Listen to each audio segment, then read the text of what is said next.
Inspiring zero to hero అంటాం కదా, అలా ఎంతో మందిని ఇన్స్పైర్ చేస్తూ తాను మాత్రమే ఎదగడం కాదు, తన చుట్టూ ఉన్న వాళ్ళకి పనిని కల్పించి వాళ్ళు కూడా ఎదిగేలా చేసేటువంటి గొప్ప మనసున్న మా రాజావారు కిరణ్ అబ్బవరం గారిని రావాల్సిందిగా రిక్వెస్ట్ చేస్తూ ఉన్నాం. సో కా ప్రొడక్షన్స్ ద్వారా ఈ తిమ్మరాజుపల్లి టీవీని మనకు అందించబోతున్నటువంటి మా యంగ్ ప్రొడ్యూసర్, మా హీరో కిరణ్ అబ్బవరం గారు ఈస్ హియర్. అండ్ మీరు ఇలా వచ్చారు, కానీ ఒకటి మాత్రం తక్కువైంది. సో ఆ ఒకటి మేము సిద్ధం చేసాం. ఆ గొడ్డలు తెచ్చండి అమ్మ. సో చెన్నకేశ్వర రెడ్డికి గొడ్డలు ఒక్క స్టిల్ ఇలా పట్టుకోండి, ఒక్క ఫోటో కోసం. అది రెడీ, ఒక్క ఫోటో తీయండి అమ్మా. ఒక డైలాగ్ కూడా చెప్తే ఓకే. ఎస్ అండ్ ఇప్పుడు మా కిరణ్ గారిని మాట్లాడవలసిందిగా రిక్వెస్ట్ చేస్తున్నాం. అందరికీ నమస్కారం అండి. ఇక్కడికి వచ్చిన మీడియా వారికి, అలాగే సినిమాని సపోర్ట్ చేయడానికి వచ్చిన చాలామంది ఫ్రెండ్స్ అండ్ ఫ్యామిలీ ఫ్యాన్స్ అందరికీ థ్యాంక్ యూ సో మచ్. అలాగే ముఖ్యంగా మన విక్టరీ వెంకటేష్ గారు, thank you so much sir. అడగగానే కొత్త వాళ్ళు చాలా బాగా చేశారు, ట్రైలర్ చాలా బాగా నచ్చిందని చెప్పి మీరు సపోర్ట్ చేసి ట్రైలర్ లాంచ్ చేసినందుకు thank you so much sir. చాలా హ్యాపీగా ఉన్నాం మా టీం అందరూ మీరు ట్రైలర్ లాంచ్ చేయడం అన్నది. ఎందుకంటే ఐ నో మీ సినిమా అంతా ఇంటిల్లపాది ఫ్యామిలీ అందరూ కలిసి వెళ్ళిపోతారు. తిమ్మరాజుపల్లి సినిమా అంటేనే ఫ్యామిలీ సినిమా. మీరు ఫ్యామిలీ అందరికీ చాలా దగ్గరైన హీరో. మీ సినిమా అంటే చిన్నప్పుడు మేమందరం ఊరు ఇల్లు ఒక్క టికెట్ కాదు, ఇల్లు మొత్తం తెగిపోయేది వెంకటేష్ గారి సినిమా అంటే. అలా అందుకే ఈ ట్రైలర్ తిమ్మరాజుపల్లి అనే సినిమా ఖచ్చితంగా ఇంటిల్లపాది చూడాలని చెప్పి మీతో లాంచ్ చేయించాలనుకున్నాం. మీరు దానికి ఒప్పుకొని ట్రైలర్ లాంచ్ చేసినందుకు thank you so much Venkatesh గారు. అలాగే ముఖ్యంగా మా చైల్డ్హుడ్ని మేము చిన్నప్పుడు టీవీ కొన్న తర్వాత ఊర్లలో ఆడుకుంటూ టీవీలోకి వెళ్ళిపోయి టీవీలో చూసి మమ్మల్ని ఎంటర్టైన్ చేసిన ప్రతి ఒక్క హీరోకి థ్యాంక్ యూ సో మచ్. ఈరోజు ఎందుకు మేము అందరం ఈ గెటప్లో వచ్చామంటే మళ్ళీ ఒక్కసారి ఆ మెమరీస్ అన్నీ గుర్తు తెచ్చుకుందాం.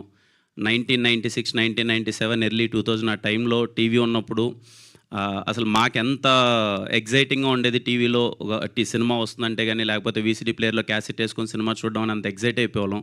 ఈ ఈవెంట్కి మళ్ళీ ఒక్కసారి మా చైల్డ్హుడ్ని బ్యూటిఫుల్గా ఎంజాయ్ చేసేలా చేసినాం. ఆ హీరోలు అందరి గెటప్లో రావాలనుకున్నాం, కొంతమంది మిస్ అయిపోయి ఉంటాయి, sorry. But thanks to all the heroes, all the vintage heroes, thank you so much.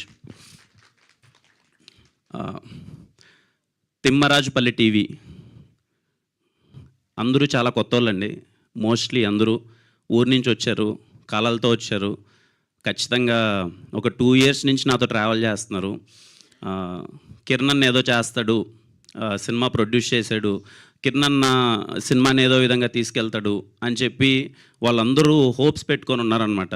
అందుకే నాకు వీలైనంత తిమ్మరాజుపల్లి టీవీ సినిమాని చిన్న సినిమాలో చూడకున్నా ఖచ్చితంగా వీళ్ళందరి కళ రేపు రిలీజ్ అయిన తర్వాత ఒపీనియన్ అన్నది మీది, కానీ రిలీజ్ అయ్యేంత వరకు, థియేటర్కి వచ్చేంత వరకు నా సినిమా కన్నా నా సినిమా అలానే అంత వీలైనంతగా ప్రమోట్ చేస్తున్నాను. బికాజ్ వీళ్ళందరూ 2 years నుంచి చూస్తున్నాను. ఎవ్రీ వన్, చిన్న లేదు పెద్ద లేదు. ఇక్కడ 60 years ఆర్టిస్టుల దగ్గర నుంచి 25 years ఆర్టిస్టులు అందరూ ఉన్నారు. వాళ్ళందరితో నేను మాట్లాడుతుంటే ఇందాక సార్ అన్నట్టు 25 ఏళ్ళ కళ వాళ్ళది, కొంతమంది 10 ఏళ్ళ కళ, కొంతమంది 6 ఏళ్ళ కథ. కానీ వాళ్ళ స్టోరీస్ మాత్రం వింటే ఒక్కొక్కరివి కళ్ళల్లో నీళ్ళు వచ్చేస్తాయి. అందుకే వాళ్ళందరికీ నాకు వీలైనంత బొమ్మ April 17th థియేటర్లో పడేంత వరకు నాకు వీలైనంత కష్టపడతాను. నాకు వీలైనంత ఈ సినిమాని మీకు చేరజేసేలా చేస్తాను. మిమ్మల్ని నేను ఎప్పుడు ఐ రెస్పెక్ట్ ఆడియన్స్. మీ డబ్బులు, మీ టికెట్, మీ మనీ నేను రెస్పెక్ట్ చేస్తాను. ఏదో కొత్త వాళ్ళు చేశారు, నేను ప్రొడ్యూస్ చేశాను, మీరు థియేటర్కి వచ్చి సినిమా చూసేయండి అని చెప్పి నేను అడగను. ఈ అందరి కొత్త వాళ్ళ కోసం ఒక్క 10 to 15 minutes టైం స్పెండ్ చేసి ఒక్కసారి ఆ ట్రైలర్, ఆ పాటలు, ఆ కంటెంట్ చూడండి. అది మీకు నచ్చినట్టయితే, అరే ఏదో ప్రయత్నం బాగుంది, కష్టపడినట్టున్నారు, బాగానే ఉంది అని అనుకుంటేనే మీరు థియేటర్కి రండి. ఐ హోప్ మీకు నచ్చుతుంది అనుకుంటున్నాను, ట్రైలర్ కానీ పాటలు కానీ. ఈ సినిమా చూడడానికి 3 reasons చెప్తానండి నేను. First reason, technical brilliance. నేను రాజావారి రాణి గారు నా ఫస్ట్ సినిమా చేసేటప్పుడు, మేము షార్ట్ ఫిల్మ్ చేసేటప్పుడు వెతుక్కునే వాళ్ళం అనమాట. ఇలా కొత్త సినిమా ఎవరైనా లో బడ్జెట్లో సినిమా చేస్తే, అరే ఎలా అచీవ్ చేశారా, ఎలా రా, ఈ సౌండ్ ఎలా ఉంది, విజువల్ ఎలా ఉంది అని చెప్పి చాలా ఎగ్జైటింగ్గా, యాస్పైరింగ్ ఫిల్మ్ మేకర్స్గా మేము చాలా ఎగ్జైటింగ్గా వెయిట్ చేసేవాళ్ళం అనమాట. ఈ సినిమా మళ్ళీ నేను చెప్తున్నాను, యాస్పైరింగ్ ఫిల్మ్ మేకర్స్కి మళ్ళీ Thimmarajupalli cinema it is going to be the technical brilliant cinema. రేపు మీరు థియేటర్లో చూసినప్పుడు అరే ఒక చిన్న సినిమా, ఇంత లో బడ్జెట్ సినిమా ఇంతలా అచీవ్ చేయొచ్చా? So first point is technical brilliance and the second point great performances. I'm repeating again, great performances. Thimmarajupalli cinema టీవీలో మీరు 2 గంటల పాటు ఏంట్రా ఇంత బాగా యాక్ట్ చేశారేంటి, వీళ్ళు అసలు మనం ఊర్లోకి తీసుకెళ్ళిపోయారేంటి, ఎవరే కానీ అక్కడ ఒక్క మహా అయితే ఇప్పుడు నేను ఉన్నానండి, దొరికిపోతాం ఎక్కడో ఒక చోట 2 చోట్ల, లేకపోతే ఓకే ఎంత ప్రయత్నించినా ఎక్కడో చోట దొరుకుతూ ఉంటాం. నాకు తెలిసి 90% ఆఫ్ ద ఆర్టిస్ట్ కానీ 90% ఆఫ్ ద సినిమాలో మీకు ఎక్కడే కానీ వాళ్ళు దొరకరు. అందరూ అంత బాగా యాక్ట్ చేశారు. అందుకే చెప్తున్నాను, తిమ్మరాజుపల్లె టీవీ గ్రేట్ పర్ఫార్మెన్సెస్ ఉండబోతున్నాయి. For that you go and watch it. And the third point, వేసవి సెలవులు వచ్చాయి, వేసవికాలం. ఖచ్చితంగా చిన్నప్పుడు అంటే చాలామందికి అమ్మమ్మ గారు ఊరికి వెళ్తాం, లేకపోతే నానమ్మ గారు ఊరికి వెళ్తాం. మనందరం సరదాగా వెళ్ళి అరే సమ్మర్ హాలిడేస్లో పల్లికి వెళ్ళేసి వద్దాం అన్నాం. నాకు తెలిసి ఇప్పుడు అందరం బిజీ లైఫ్లో ఉన్నాం, చాలామంది సిటీలోనే స్ట్రక్ అయిపోతున్నాం. యూఎస్లో చాలామంది ఉన్నారు, లేకపోతే కొంతమంది ఎక్కడెక్కడో స్ట్రక్ అయిపోయి ఉన్నాం. ఐ ప్రామిస్ యూ, మీరు ఈ సమ్మర్కి మా పల్లికి వెకేషన్కి వెళ్ళండి, తిమ్మరాజుపల్లికి. మీకు మళ్ళీ మీ ఊరు గుర్తొస్తుంది, చిన్నపాటి నోస్టాలజిక్ మెమరీస్ గుర్తొస్తాయి.